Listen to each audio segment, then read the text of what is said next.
রোকেয়া প্রাচী আওয়ামী লীগের সঙ্গে এখন পরিপূরক একটি নাম, সম্পূরক নাম বলা যায়। এবং রোকেয়া প্রাচী একেবারে গ্রাসরুট থেকে উঠে আসা একটা মানুষ।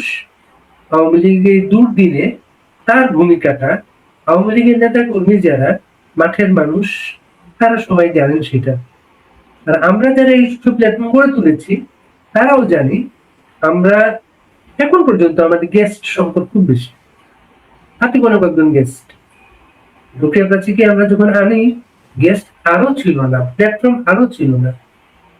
সেই রোকেয়া প্রাচীর গল্প শুনবো আজকে একটা দুঃসংবাদ দিয়ে আমাদের অনুষ্ঠান।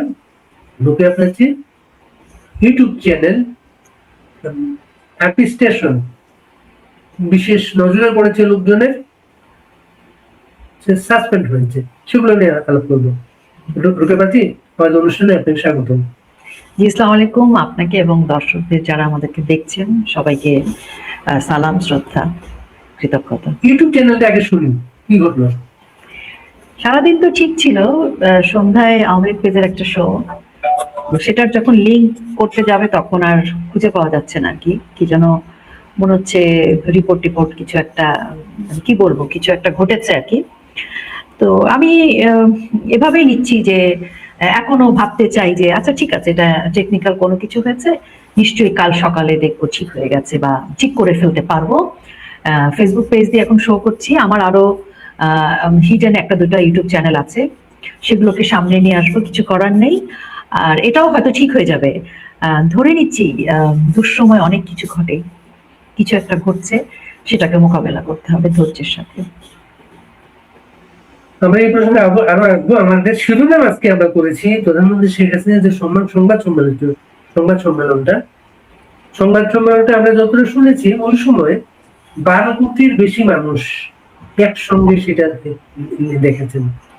সংবাদ সম্মেলনটা যে বাংলাদেশের ভেতরে প্রতিক্রিয়া তৈরি করেছে, আমাদের এখান থেকে প্রতিবাদ পাঠানো হয়েছে ভারতের কাছে, তখনই মনে হলো মানে ওষুধটা কাজে লেগেছে। এই সংবাদ সম্মেলনের নেপথ্যের গল্পগুলা আমরা কাউকে এখন জিজ্ঞেস করি নাই, এটা একটু শুনতে চাই আমরা। ধন্যবাদ আপনাকে। আমি আসলে ধন্যবাদ জানাবো বাংলাদেশের মানুষকে, কারণ বাংলাদেশের মানুষ তো প্রকৃত অর্থে বেশিরভাগ মানুষই তো মুক্তিযুদ্ধের সপক্ষের, বাংলাদেশকে ভালোবাসে, বঙ্গবন্ধুর আদর্শকে ভালোবাসে। এখানে আমি আওয়ামী লীগকে উচ্চ রাখছি, কিন্তু বাংলাদেশকে তো বাংলাদেশের মানুষ ভালোবাসে। তো 24 ঘন্টারও হয়নি তার আগে কিন্তু 12 কোটি মানুষ এটা দেখেছেন। এবং আমরা খুব মানে মানুষ যারা বাংলাদেশের জনগণ, তারা কিন্তু সুন্দরভাবে নিয়েছেন, অনুপ্রাণিত হয়েছেন, সাহস অনুভব করেছেন, স্বপ্ন দেখতে চেষ্টা করেছেন। কিছু মানুষ ভীষণ বিরক্ত হয়েছেন, রেগে গেছেন, অনেক রেগে গেছেন। তো সেই রেগে যাওয়া মানুষদের অনেক রকম রিয়াকশন আমরা পেয়েছি। আপনি যেটি বললেন যে রিপোর্ট করা এবং শো, আমাদের অনুষ্ঠান শেষ হওয়ার সাথে সাথেই দেখলাম ব্যক্তিগতভাবে আমি অনেক আক্রমণের শিকার, ভিডিও বানানো, যে মানে একদম এজেন্ডা নিয়ে অনেকেই নেমে গেছে। এগুলো আসলে পলিটিক্স এর পার্ট, এটা নিয়ে আমি মন খারাপ করছি না, কিন্তু ভালো যে বিষয়গুলো সেটি বলতে চাই। এত বড় একটি আয়োজন এবং এখানে এফসিসি মানে ফরেন করেসপন্ডেন্ট যে মানে যা মানে অর্গানাইজ করেছেন, তারা কিন্তু নিজেরাই উদ্যোগী হয়ে এটিকে আয়োজনটা করেছেন, ওরা আয়োজনের হোস্ট ছিলেন। এবং এমন না যেখানে অনেক দু একজন ভিডিও করে বলেছেন এখানে নাকি অনেক টাকা পয়সা লেনদেন হয়েছে, কিন্তু আমি দায়িত্ব নিয়ে আপনাকে বলছি এখানে আমাদের কোনো টাকা দিতে হয়নি, বরং এফসিসি তারা নিজেরাই এটাকে স্পন্সর করেছে, নিজেরাই ওখানে মানে রিফ্রেশমেন্ট থেকে শুরু করে সবকিছু ওনারা করেছেন, আমাদের ওখানে কোনো টাকা দিতে হয়নি। শুধু আমরা যারা অংশগ্রহণ করেছি তারা আমাদের নিজেদের ব্যক্তিগত যে খরচ সেটি আমাদের, মানে ধরেন আমি আজকে গেলাম এক জায়গায়, সেখানে আমার উবার ভাড়া লাগলো বা ট্যাক্সি ভাড়া লাগলো, সেটি আমার পকেট থেকে গেছে, কিন্তু আমাদেরকে তাদের কোনো টাকা দিতে হয়নি। আমাদের এই আয়োজনের জন্য কোথাও থেকে কোনো টাকা আমাদের কাছে আসতে হয়নি, মানে টাকা পয়সা নেই যে গুঞ্জন সবাই প্রথমেই বলে, সেটি কোথাও ছিল না। এটি একটি। আরেকটি হচ্ছে মোহাম্মদ আলী সিদ্দিকী ভাই ওনাদের হিউম্যান রাইটস অর্গানাইজেশন থেকে এটিকে ওনারা আয়োজন করেছেন। এবং এই আয়োজনের মধ্যে আমাদের মাননীয় প্রধানমন্ত্রী তিনি এখানে অংশগ্রহণ করবেন কি করবেন না বা ভিডিওতে আসবেন কিনা, এটি কিন্তু উদ্যোক্তাদের পক্ষ থেকে কোনো এই মানে কোন রকমের কোনো বক্তব্য ছিল না। আমরা কিন্তু বা আমাদের যে বক্তব্য সেটি আমরা যেদিন অনুষ্ঠান সেদিন কিন্তু আমরা নিশ্চিত করেছি তিনি একটি ভিডিও বার্তা মানে অডিও বার্তা দেবেন। আমরা কোথাও বলিনি যে তিনি সশরীরে উপস্থিত হবেন বা উনি ভিডিওতে আসবেন, এই কথাটিও আমাদের পক্ষ থেকে কোথাও আসেনি। এটি অন্যরা সত্য প্রণোদিত হয়ে বা আশান্বিত হয়ে বা আবেগে বলেছেন, এটুকু আমি খুব পজিটিভলি নেই যে সবাই আশা করেন যে নেত্রী সামনে আসবেন, কথা বলবেন, এই এক্সপেকটেশনের জায়গা থেকে কিন্তু সারা পৃথিবীর মানুষ মানে উদ্গ্রীব হয়েছিল।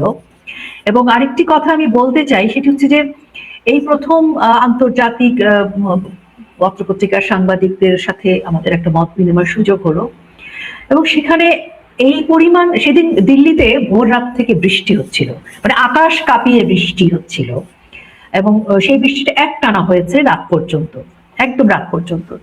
ওরকম বৃষ্টিও কোনো মানুষকে আটকাতে পারেনি, কোনো সাংবাদিকদের। যে নির্ধারিত ওই অডিটোরিয়ামে নির্ধারিত আসনগুলো তো পূর্ণ হয়েছেই, অনেক সাংবাদিক দাঁড়িয়ে ভেতরে দাঁড়িয়েছিলেন এবং অনেকে দরজার বাইরেও দাঁড়িয়ে দাঁড়িয়ে পুরো অনুষ্ঠানে অংশগ্রহণ করেছেন। তো এবং এই যে পুরো আয়োজনটা, এখানে অনেকেই নেগেটিভ অনেক কথাবার্তা বলার চেষ্টা করছেন, সেটা কেন বলছেন আমি বলতে চাই না সেটি, কিন্তু আমি শুধু এইটুকু বলবো যে আমাদের কথাগুলো যে সারা পৃথিবীর কাছে পৌঁছালো সংবাদ মাধ্যমে, এবং নেত্রী যে কথাগুলো বলেছেন সেটি কত মানুষকে আশা জাগিয়েছে, এবং বাংলাদেশের মানুষের এটিতে একটি বার্তা, আন্তর্জাতিকভাবে এটি একটি বার্তা যে আমরা আর অবরুদ্ধ নেই। আমাদের এই যে চুপ করে থাকা, বা আমরা যে একটু মানে অনেকে বলছে যে হ্যাঁ আপনারা এসে রাস্তাঘাটে মারামারি করছেন না, দখল করছেন না, তা আমরা যদি সেই রকম 10 লক্ষ মানুষ নিয়ে দখলই করি, নেতৃত্ব এই দখলটা 4 আগস্ট, 3 আগস্ট, 2 আগস্ট, 1 আগস্টে করতে পারতেন, নেতৃত্ব সেটা চাননি, তাহলে তখন প্রশাসন ওনার হাতে সবই ছিল। তো কাজে এখনো নেত্রী চান না যে 5 লক্ষ 10 লক্ষ মানুষকে এনে লাশের বিনিময়ে লাশ পড়া, রক্তারক্তি কাণ্ড, এগুলো তিনি তখনও চাননি, এখনো চান না। উনি চান যে খুব শান্তিপূর্ণভাবে, নিয়মতান্ত্রিক ভাবে, যখন এরকম একটি ঘটনা ঘটে গেছে বাংলাদেশে, এবং একজন মানে স্বৈরাচারী, একজন হত্যাকারী এখন অবৈধ অসাংবিধানিক সরকার হয়ে বসে আছে, তার মতো আচরণ তো বঙ্গবন্ধু কন্যা করবেন না, এবং বাংলাদেশ আওয়ামী লীগ ওই ফাঁদে পা দেবে না। তো সেই কারণে আমার মনে হচ্ছে যে বাংলাদেশ আওয়ামী লীগের যে বার্তা, বঙ্গবন্ধু কন্যা যে বার্তাটা দিতে চেয়েছেন বাংলাদেশকে এবং সারা পৃথিবীর মানুষকে, সেটা আমরা করতে পেরেছি। এবং সেই জায়গাটায় আমার মনে হয় অনেকের অনেক রকম সমালোচনা থাকতে পারে, আলোচনা থাকতে পারে, কিন্তু আপনি তো বঙ্গবন্ধু কন্যাকে অনেক আগে থেকে চেনেন ব্যক্তিগতভাবে, তার সাথে অনেক রাজনৈতিক সফরে আপনার যাওয়ার সুযোগ হয়েছে। আপনি জানেন উনি যে যাই বলে উনি কিন্তু ঠান্ডা মাথায় এবং ধৈর্যশীল ভাবে কিন্তু রাজনীতিটা করেন। তো এখন আমি বলবো তিনি সেভাবে রাজনীতি করছেন, এবং আমরা সেইখানে দাঁড়িয়ে আছি। আজকে অনেক সময় হয় না, ঝড়ে সবকিছু বিধ্বস্ত হয়ে যায়, কিন্তু সেই দেশ কি থেমে যায়, সেই মানুষটি কি থেমে যায়? থামে না। তো এই সংবাদ সম্মেলনটা আমি বলবো যে আমাদের কিন্তু কতটুকু এগিয়ে দিয়েছে সেটি ধীরে ধীরে আমরা বুঝতে পারবো আরো। এই টাকা পয়সার কথা শুনে বেশ ভালো লাগতেছে, যে ভালো লাগতেছে এই যে মানে রয়টার্স থেকে আরম্ভ করে পৃথিবীর প্রধান সব পত্রিকা, মিডিয়া, এরা গত 2 থেকে 2.5 মাস ধরে ওনার ইন্টারভিউ নিচ্ছে, ছাপছে। এবং আসলে ব্যাপার কি জানেন, প্রফেসর ইউনূস মাঝে মাঝে ওই যে করতেন, ওয়াশিংটন পোস্টে বিবৃতি ছাপার জন্য পুরো পাতাটা বিজ্ঞাপন আকারে কিনতেন, বিজ্ঞাপন আকারে। এখন ওই ফরেন করেসপন্ডেন্ট, যেহেতু ভারতের অনেক মিডিয়াতে উনি সাক্ষাৎকার দিয়েছেন, সব সাংবাদিকরা তার সাক্ষাৎকার পায় নাই, সবাই এখনো পায় নাই, তারা কিন্তু এটাকে একটা সুযোগ হিসেবে তারা নিয়েছিল। আর আপনি ওই যে ভোর থেকে বৃষ্টি হচ্ছিল ঘটনাটা বললেন, এরকম আরেকটা ঘটনা ঘটেছিল আমাদের কিন্তু বাংলাদেশের জন্মের সময়।